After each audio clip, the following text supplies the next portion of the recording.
नमस्कार दोस्तों, एक बार फिर से आपका स्वागत है आपके अपने यूट्यूब चैनल परीक्षा की शिक्षा में। तो अभी हमने आपके लिए जीके की क्लास दी है। अभी हम आपके लिए हिंदी की क्लास लेकर आए हैं। चलिए तो इसको ज़्यादा टाइम ना बर्बाद करते हुए जल्द से जल्द शुरू करते हैं। उसके पहले अगर आपने हमारे चैनल को सब्सक्राइब नहीं किया तो प्लीज़ आपसे मैं बोल रहा हूँ बार बार, हमारे चैनल को सब्सक्राइब कीजिए और हमारे वीडियोस को लाइक कीजिए और अपने दोस्तों के साथ शेयर कीजिए, ताकि हमें भी मोटिवेशन मिले और हम भी आपके लिए रेगुलर बेसिस पे वीडियो बना सकें और आपके लिए रेगुलर बेसिस पे क्लास तैयार कर सकें। और उसके पहले हमारे वीडियोस को अपने दोस्तों के साथ शेयर करें, ताकि वो लोग भी अपनी तैयारी अच्छे से कर सकें। तो चलिए ज़्यादा टाइम ना बर्बाद करते हुए हम अपने क्लास को शुरू करते हैं। तो आपका पहला क्वेश्चन हिंदी का देखिए क्या दिया गया है। निम्नलिखित में से किस शब्द की वर्तनी अशुद्ध है? अंधिकार, आविष्कार, आविष्कार, नमस्कार, अत्याधिक। इन चारों में से हमें बताना है कि कौन सी किस शब्द की वर्तनी अशुद्ध है।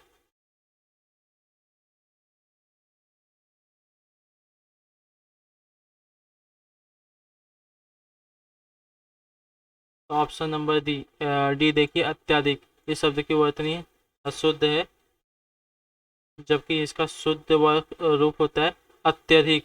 अत्याधिक नहीं होता, अत्यधिक होता है। यहाँ पे आ की मात्रा नहीं लगती, सिर्फ ये उसमें मात्रा ही नहीं लगती, सिर्फ अत्यधिक होता है वो।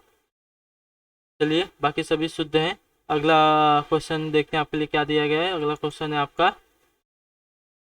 इस मूल्य से किताब नहीं मिलेगी वाक्य में किस प्रकार की अशुद्धि है? क्रिया विशेषण की अशुद्धि है, परसर्ग की अशुद्धि है, सर्वनाम की अशुद्धि या विशेषण संबंधी अशुद्धि है। इन चारों में से कौन सा ऑप्शन आपका राइट है हमें बताएं। यहाँ पर बताने की कोशिश कीजिए। तो ऑप्शन नंबर बी, परसर्ग की अशुद्धि है। इस मूल्य की किताबें नहीं मिलेंगी, इस मूल्य से किताबें नहीं मिलेंगी, यह वाक्य में परसर्ग की अशुद्धि है। उपयुक्त वाक्य में मूल्य से के स्थान पर मूल्य में होगा, से के स्थान पर में होना चाहिए था, तो ये वाक्य शुद्ध हो जाता। इसमें परसर्ग की अशुद्धि है। अगला क्वेश्चन देखिए आपका क्या दिया गया है। 53, जो कि आपका तीसरा क्वेश्चन है। जगन्नाथ शब्द में कौन सा समास है? बहुब्रीहि समास, तत्पुरुष समास, कर्मधारय समास या अव्ययी भाव समास।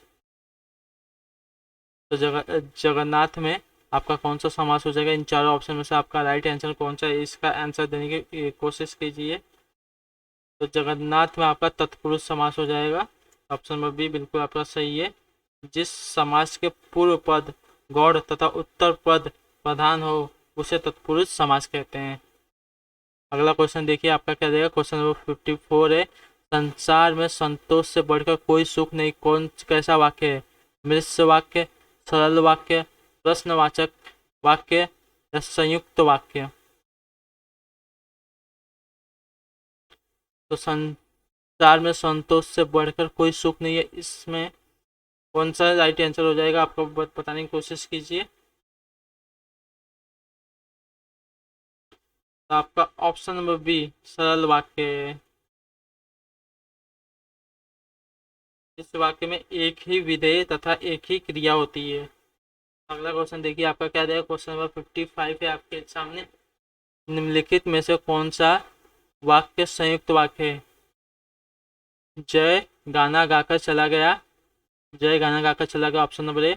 ऑप्शन नंबर बी आपका, अनीता चाहती है कि वह नौकरी करे। ऑप्शन सी, मयंक ने खाना खाया और सो गया। ऑप्शन डी, सानवी जिस घर में रहती है वह बहुत गंदा है। कौन सा वाक्य संयुक्त वाक्य है हमें बताना है। तो ऑप्शन नंबर सी आप देखिए, मयंक ने खाना खाया और सो गया। यह वाक्य आपका संयुक्त वाक्य है। जिन वाक्यों में दो या दो से अधिक सरल वाक्य समुच्चय बोधक अवयव से जुड़े हों उन्हें संयुक्त वाक्य कहते हैं। अगला क्वेश्चन देखिए आपका क्या दिया गया है। सपना पत्र लिखती है वाक्य में वाच्य परिचय क्या है? भाववाच्य, कृतवाच्य, कर्मवाच्य, अनिश्चित वाच्य। तो सपना पत्र लिखती में कौन सा वाच्य आपका इन चारों में से सही हो जाएगा, उसका आंसर देने की कोशिश कीजिए। सपना पत्र लिखती है में कृतवाच्य आपका राइट आंसर है। जहाँ क्रिया द्वारा की गई बात का मुख्य विशेष कर्ता हो वहाँ कृतवाच्य होता है।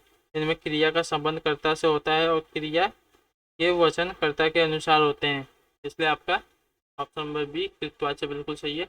अगला क्वेश्चन देखिए, आपका अगला क्वेश्चन है 57 नंबर। कौन सा शुद्ध शब्द शुद्ध वर्तनी का परिचायक है? अप्रत्याशित, अप्रत्याशित, अप्रत्याशित, अप्रत्याशित। इन चारों में से कौन सा ऑप्शन आपका राइट हो जाएगा, इसका आंसर देने की कोशिश कीजिए। तो शुद्ध शब्द वाला वर्तनी कौन सा है? ऑप्शन नंबर डी आपका अप्रत्याशित, ये बिल्कुल सही है।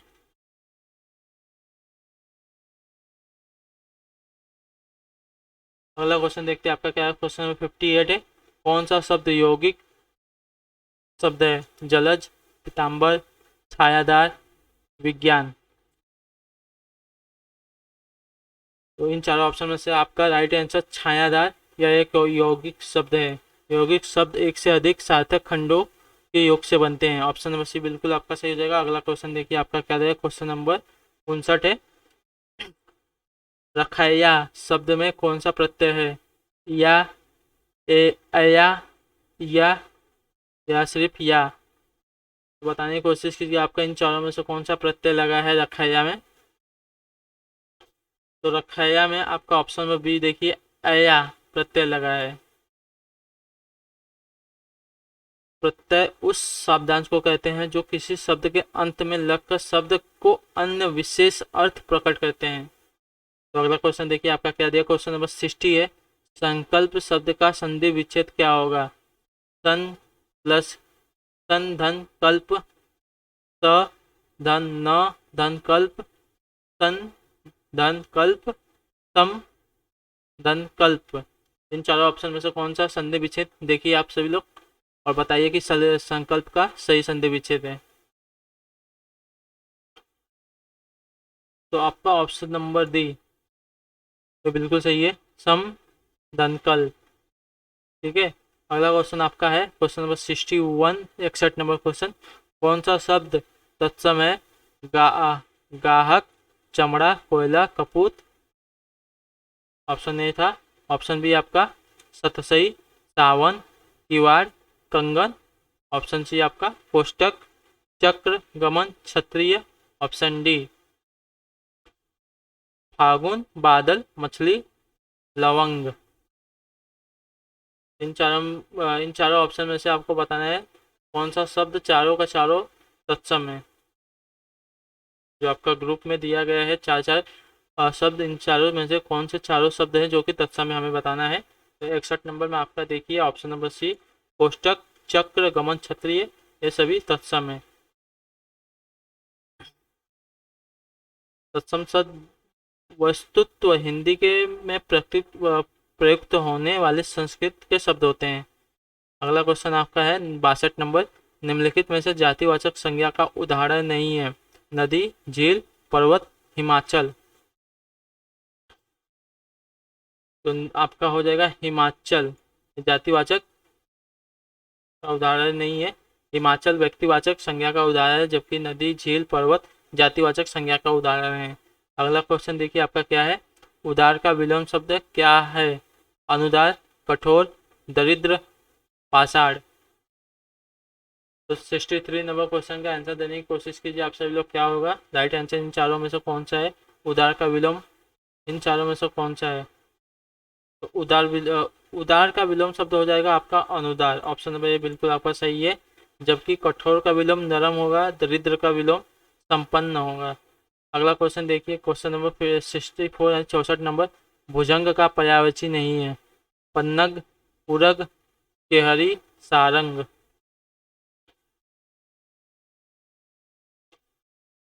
तो ऑप्शन नंबर सी आपका बिल्कुल सही है, केहरी। केहरी सिंह का पर्यायवाची होता है और भुजंग का पर्यायवाची शब्द है पन्नग, पूरग, सारंग। ये सभी इन भुजंग के पर्यायवाची हैं। अगला क्वेश्चन देखिए आपके लिए क्या दिया। क्वेश्चन नंबर 65 है। कौन सा शब्द ब्रह्मा का पर्यायवाची नहीं है? ऑप्शन ए है आपका विरंची, ऑप्शन बी आपका आशुतोष, ऑप्शन सी आपका प्रजापति, ऑप्शन डी आपका चतुरानंद। तो इन चार में से हमें बताना है कौन सा ऑप्शन ब्रह्मा का पर्यायवाची नहीं है।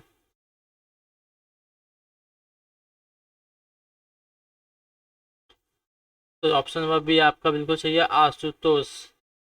ब्रह्मा का पर्यायवाची नहीं बल्कि शंकर का पर्यायवाची है। ब्रह्मा के पर्यायवाची शब्द है प्रजापति, चतुरानन, विधि, प्रजापति, विरंची, कमलासन, लोकेश, सदानंद आदि सभी हैं। क्वेश्चन नंबर 66 है आपका, कौन सा शब्द बादल का पर्यायवाची नहीं है? वारिधि, जलद, मेघ, नीरद। तो इन चारों में से कौन सा बताना है हमें कि बादल का पर्यायवाची शब्द नहीं है। ऑप्शन ये आपका बिल्कुल राइट है, बादल का पर्यायवाची शब्द नहीं है। वारिधि समुद्र का पर्यायवाची शब्द होता है, बादल के पर्यायवाची ये सभी जलद, मेघ, नीरद ये सभी बादल के पर्यायवाची होते हैं। बादल के और भी पर्यायवाची शब्द होते हैं जैसे घन, जिमूत, वयोध, जगजीवन, वारिधर ये सभी होते हैं। अगला क्वेश्चन देखिए आपका 67 नंबर क्वेश्चन दिया गया है, अस्थावर का विलोम शब्द क्या है? अस्थिर, जंगम, चेतन, चंचल। तो 67 नंबर क्वेश्चन में अस्थावर का विलोम शब्द आप बताने की कोशिश कीजिए, क्या हो जाएगा इन चारों ऑप्शन में से? तो अस्थावर का विलोम शब्द जंगम, ये राइट आंसर है आपका। अस्थिर का विलोम शब्द आपका चेतन, चेतन का अस्थिर का विलोम आपका स्थिर हो जाएगा, चेतन का विलोम आपका जड़ हो जाएगा, चंचल का विलोम आपका शांत हो जाएगा। तो अगला क्वेश्चन आपका 68 नंबर क्वेश्चन है, उत्तम का विलोम क्या होगा? ताज्य, अधम, तुच्छ, निकृष्ट। तो इन 68 नंबर क्वेश्चन में देखिए बताने की कोशिश कीजिए उत्तम का विलोम क्या होगा। इन चारों ऑप्शन में से आपका राइट आंसर कौन सा है जो कि उत्तम का विलोम है? तो उत्तम का विलोम आपका अधम, ऑप्शन नंबर बी बिल्कुल सही है। जबकि इन चारों ऑप्शन में से देखें तो ताज्य का विलोम हो जाएगा ग्रहण, निकृष्ट का विलोम हो जाएगा आपका उत्कृष्ट। ठीक है, और अगला क्वेश्चन देखिए क्या दिया गया है। अगला क्वेश्चन आपका 69 नंबर क्वेश्चन है, खड़ शब्द का पर्यायवाची शब्द क्या है? गदर्भ, केसरी, अहि, मरकट। तो 69 नंबर क्वेश्चन में देखिए आपको बताने की कोशिश कीजिए राइट आंसर क्या है। खड़ शब्द का पर्यायवाची शब्द, खड़ शब्द का पर्यायवाची शब्द आपका गदर्भ हो जाएगा, बिल्कुल सही उत्तर है आपका ऑप्शन नंबर ए। और केसरी का आपका पर्यायवाची शब्द हो जाएगा सिंह। अहि का पर्यायवाची शब्द हो जाएगा आपका सर्प, और मरकट का हो जाएगा बानर, वानर। अगला क्वेश्चन देखिए क्वेश्चन नंबर 70 क्या दिया गया है, पिशुन शब्द का पर्यायवाची शब्द क्या है? बाजीगर, चुगलखोर, प्रवंचक, पिशाच।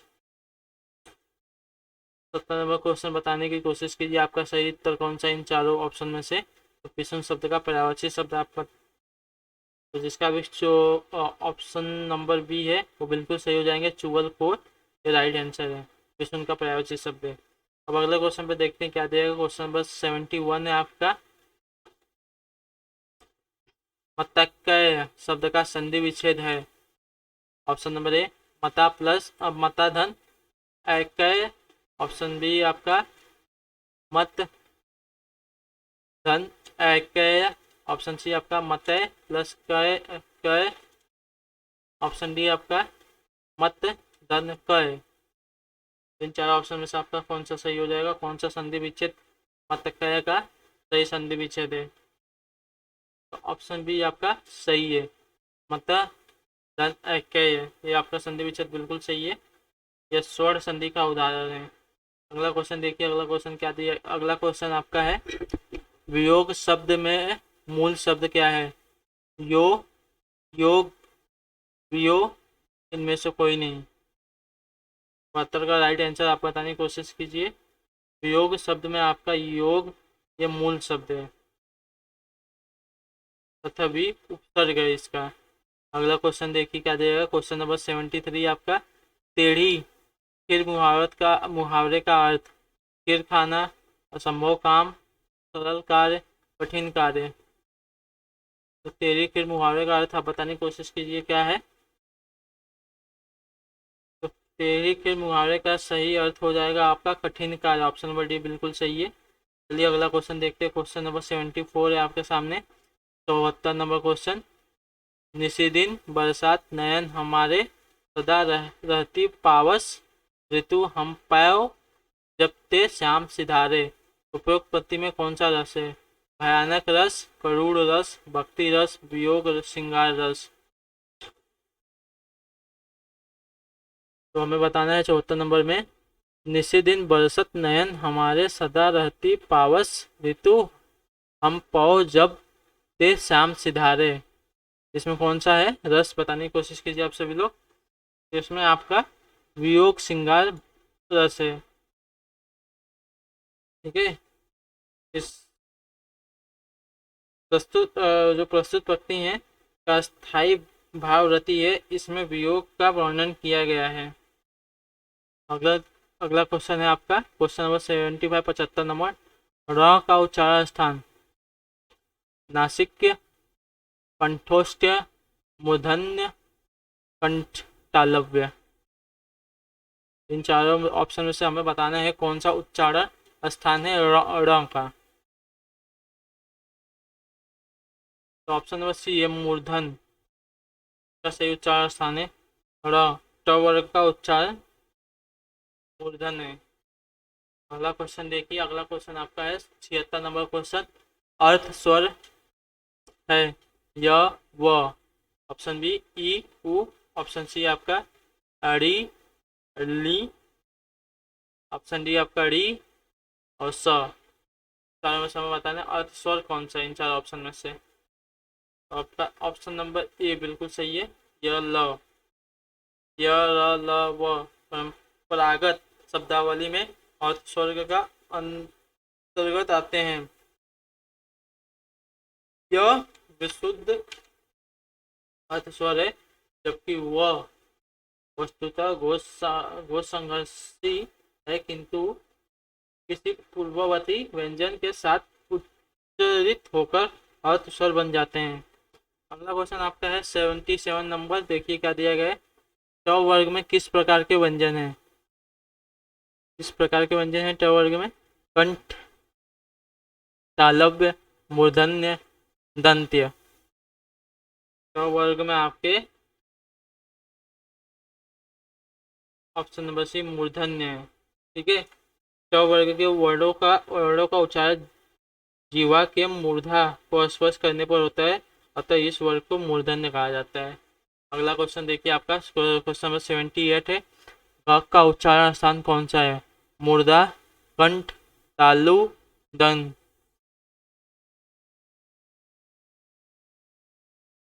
क वर्ग के व्यंजन कंठ से निकलते हैं। ठीक है। घ अंक जो घ है आपका क वर्ग का व्यंजन है, अतः घ का उच्चारण स्थान कंठ हो जाएगा। क ख ग घ इनका उच्चारण स्थान आपका कंठ होता है। चलिए अगला क्वेश्चन देखते हैं। क्वेश्चन नंबर 79 आपका करपट का तद्भव रूप होगा। कपट, कारपेट, कपूर, कपड़ा।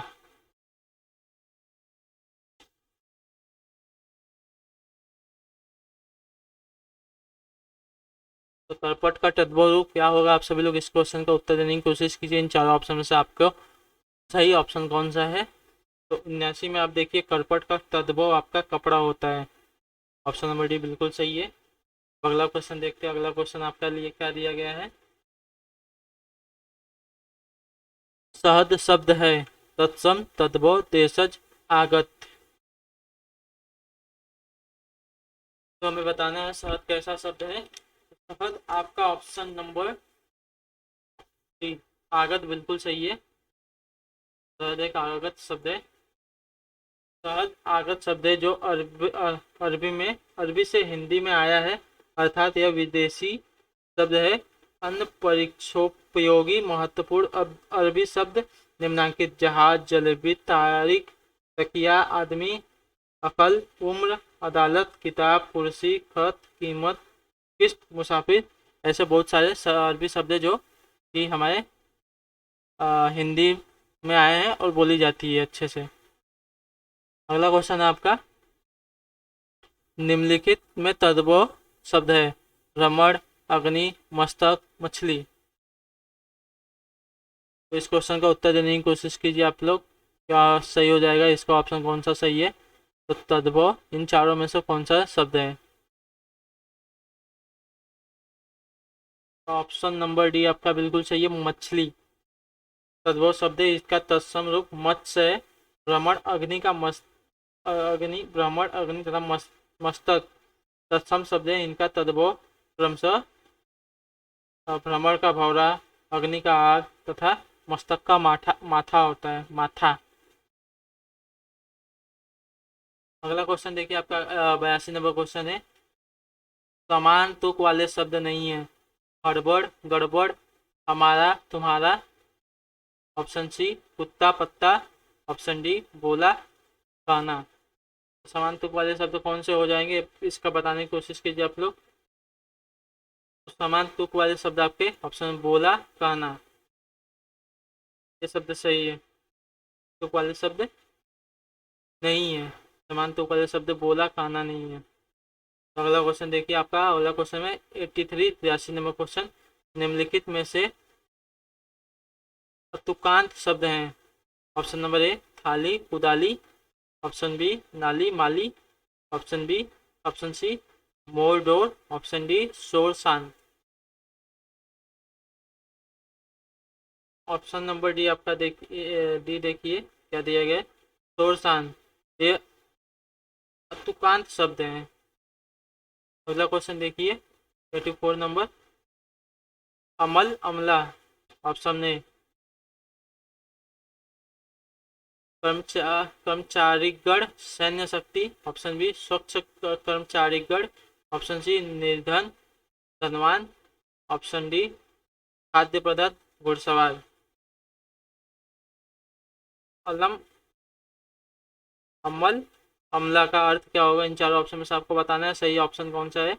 इन चारों में से अमल, अमला का अर्थ कौन सा हो जाएगा।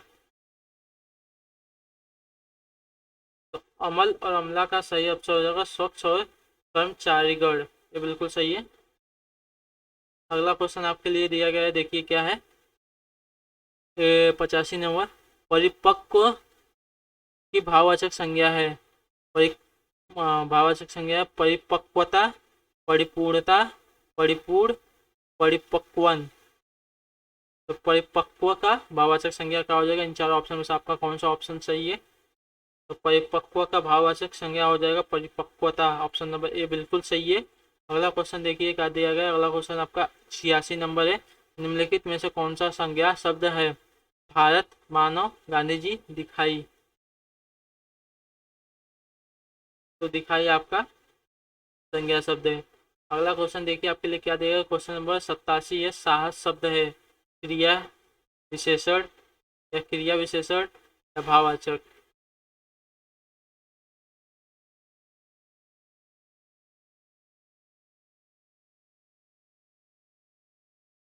इन चारों ऑप्शन में से आपका कौन सा ऑप्शन है जो साहस शब्द है। साहस शब्द कैसा शब्द है, इन चारों में से बताना है हमको।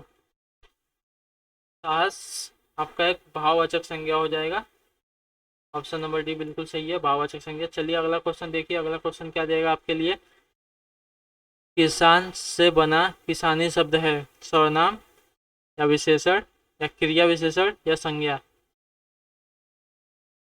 तो किसान से बना शब्द किसानी एक विशेषण है, ऑप्शन नंबर बी बिल्कुल आपका सही है। अगला क्वेश्चन देखिए, क्वेश्चन नंबर 79 है, मनुष्य की बढ़ोतरी के लिए ईमानदार कोशिश है, वाक्य में रेखांकित किए गए विशेषण का उपभेद बताइए।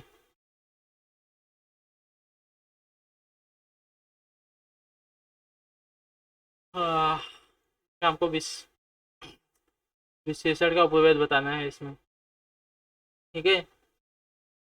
तो ईमान गुण बोधक विशेषण है, ऑप्शन नंबर बी बिल्कुल आपका सही हो जाएगा। चलिए अगला क्वेश्चन देखते हैं। अगला क्वेश्चन क्या देगा आपका, 90 नंबर क्वेश्चन है। प्रेरणार्थक क्रिया कहलाती है। ऑप्शन ए आपका, किस जिस क्रिया में आज्ञा का बोध होता हो। ऑप्शन बी आपका, जिस क्रिया को कर्ता स्वयं न करके दूसरे को प्रेरित करता हो। ऑप्शन सी आपका, जिस क्रिया को करने के लिए आश्चर्य का बोध हो। ऑप्शन डी, जिस क्रिया को कर्ता स्वयं करता है। इन चारों में से कौन सा ऑप्शन आपका प्रेरणार्थक क्रिया कहलाती है, बताना है हमें। तो ऑप्शन नंबर बी बिल्कुल आपका सही है। जिस क्रिया को कर्ता स्वयं न करके दूसरे को प्रेरित करता है वो प्रेरणार्थक क्रिया कहलाती है। अगला क्वेश्चन देखिए आपका क्या है, उस क्वेश्चन नंबर 91 है। वाक्यांश के लिए एक शब्द से संबंधित कौन सा जोड़ गलत है। ऑप्शन ए आपका, जिसका इलाज कठिन हो, दुख साध्य,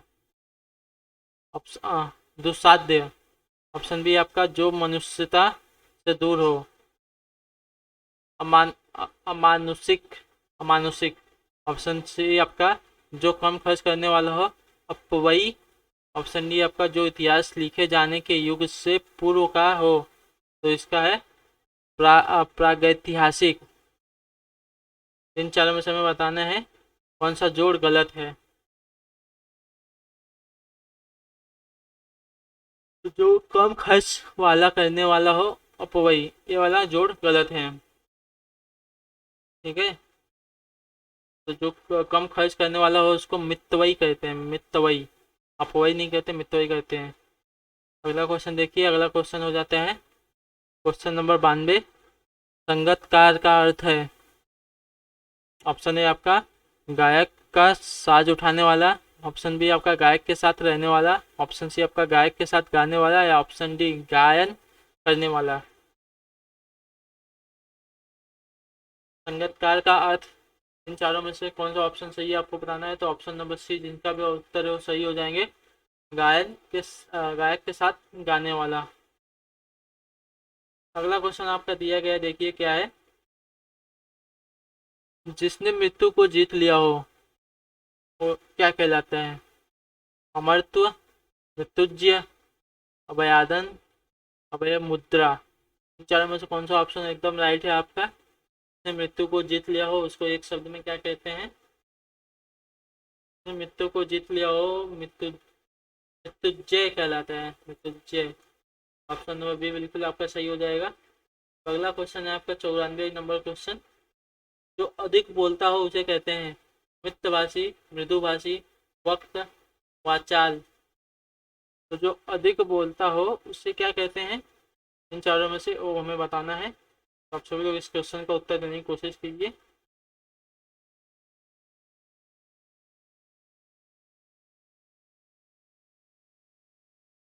तो जो अधिक बोलता है उसे वाचाल कहते हैं। ऑप्शन नंबर बी डी आपका बिल्कुल सही हो जाएगा। जो अपेक्षाकृत कम बोलता हो उसे मितभाषी कहते हैं। इसी प्रकार मृदु मतलब मीठा बोलने वाला मृदुभाषी कहलाता है। ठीक है, कम या और भी देख लेते हैं हम क्या दिया है। कम या नपा तुला खर्च करने वाला मितव्ययी कहलाता है। थोड़ा और नपा तुला भोजन करने वाला मिताहारी कहलाता है। और मतिमंद होने की अवस्था मतलब मतिमद कहलाती है। ठीक है, अगला क्वेश्चन देखिए आपका क्या है। 95 नंबर क्वेश्चन है।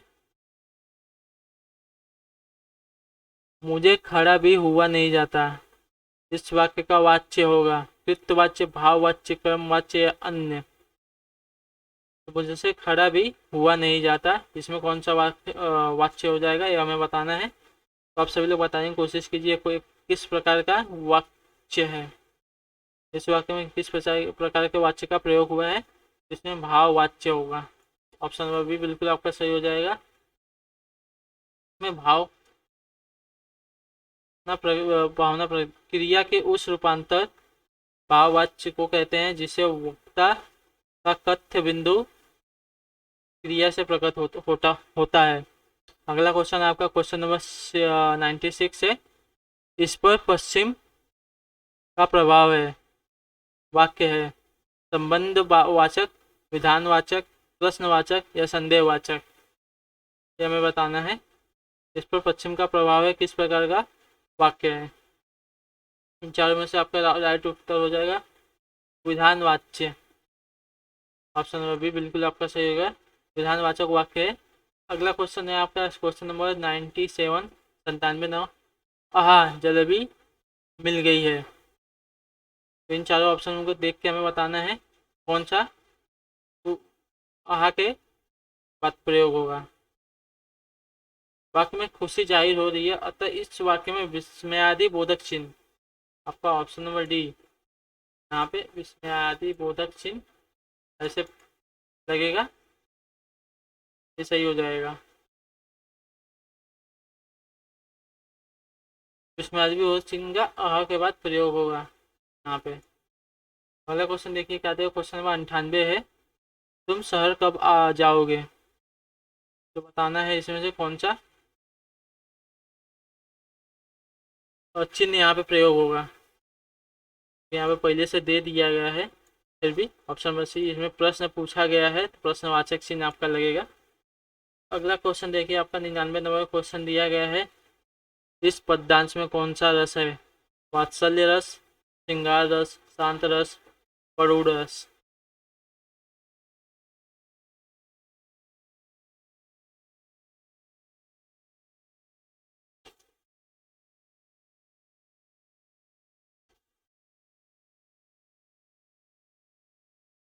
चार में से कौन सा ऑप्शन आपका सही हो जाएगा। तो इस पद्यांश में वात्सल्य रस, ऑप्शन नंबर ए आपका बिल्कुल सही है। अगला क्वेश्चन और आखिरी क्वेश्चन आपका आज का हिंदी का देखिए क्या दिया गया है, उपर्युक्त पद किस कवि का है। सूरदास, माफ कीजिए लेकिन यहाँ पे कुछ दिया नहीं गया ऊपर, तो यहाँ पे सब क्वेश्चंस ऊपर के दिए गए नहीं है, कौन से वाक्य में किसका पूछ रहा है उस सही समय बुक में और पीडीएफ में बताया नहीं गया है। तो आज के लिए आपके लिए इतना ही क्वेश्चन रहेंगे। और तो आई होप कि आपको क्लास अच्छी लगी हो तो वीडियोस को लाइक कीजिए, अपने दोस्तों के साथ शेयर कीजिए, ज़्यादा से ज़्यादा लोगों तक वीडियो पहुँचने आने की कोशिश कीजिए और हमारे सब यूट्यूब चैनल को सब्सक्राइब कर लीजिए। चलिए अब आपसे मिलते हैं अगली अगली क्लास में, तब तक के लिए टाटा बाय बाय, जय हिंद जय भारत। शुक्रिया क्लास में आने के लिए।